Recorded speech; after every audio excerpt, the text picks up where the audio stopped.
I grew up in a small town where nothing really happened. Our neighborhood was quiet, the kind of place where everyone knew each other. We lived in an old two-story house with creaky wooden floors and a long, narrow hallway that always felt too dark at night. My parents were loving, but they worked long hours and were often busy. Sometimes small things slipped their minds. That's why when my 7th birthday came and they forgot, I wasn't surprised. At first, I was upset.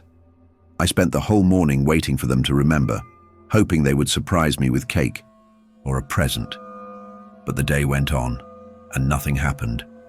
No gifts, no special breakfast, not even a happy birthday. By the afternoon, I gave up. I went upstairs to my room, trying to ignore the disappointment. But when I walked in, I noticed something strange. On my bed, sitting perfectly in the middle of my blanket, was a small, wrapped gift. My heart skipped a beat. My parents must have remembered after all, but something about it felt wrong. The wrapping paper was old and faded, with a strange pattern I didn't recognize. There was no name, no card, just the box. I called out to my mum and dad, but they didn't answer. They were downstairs, too far to hear me. Hesitant, I sat down on my bed and picked up the gift. The paper crinkled beneath my fingers as I carefully unwrapped it. Inside was a stuffed bear. It was old, much older than any of my other toys.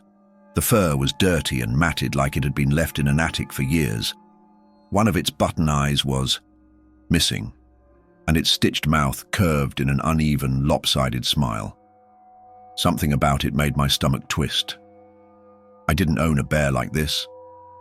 I had never seen it before. Then, I heard it. A whisper. It was so soft I almost thought I imagined it. I turned, expecting to see my parents in the hallway. But my door was shut. I was alone. The whisper came again. This time, I understood the words. Happy birthday, Danny. A chill ran down my spine. The voice was right next to me, as if someone had leaned in close to my ear and whispered the words themselves. I dropped the bear, jumping to my feet. My breathing was fast, my heart pounding against my ribs. I ran out of my room, down the stairs and straight to my parents. They were sitting in the living room, completely unaware of what had just happened. When I told them about the bear, they looked at each other in confusion. They hadn't put anything in my room. They hadn't wrapped any presents. I insisted, practically dragging them upstairs to see for themselves.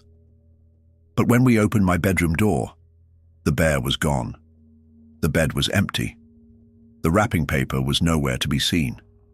They told me I must have imagined it. That maybe I was just upset about them forgetting my birthday. But I knew what I saw.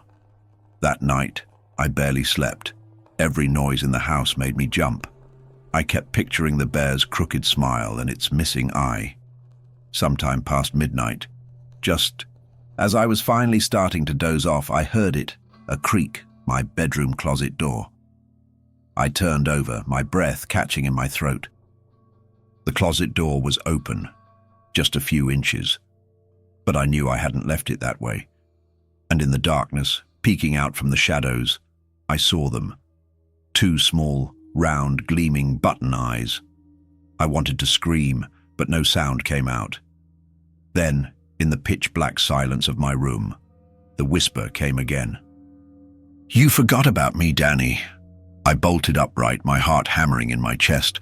I fumbled for the lamp on my nightstand, flicking it on. Light flooded the room. The closet was empty.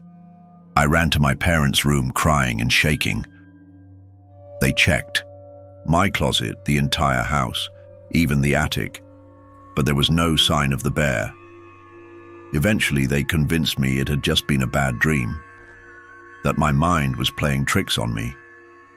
But I knew the truth. After that night, I refused to sleep alone. And I never celebrated my birthday again. Years passed. I grew up, moved out, went to college, and tried to forget. But last year, on my 26th birthday, I got a package in the mail. There was no return address, no sender's name. Inside, wrapped in the same old faded paper, was a stuffed bear. Missing, one eye, and attached to it was a note. In childish, scrawled handwriting, it read, "I didn't forget you, Danny. Did you forget me?"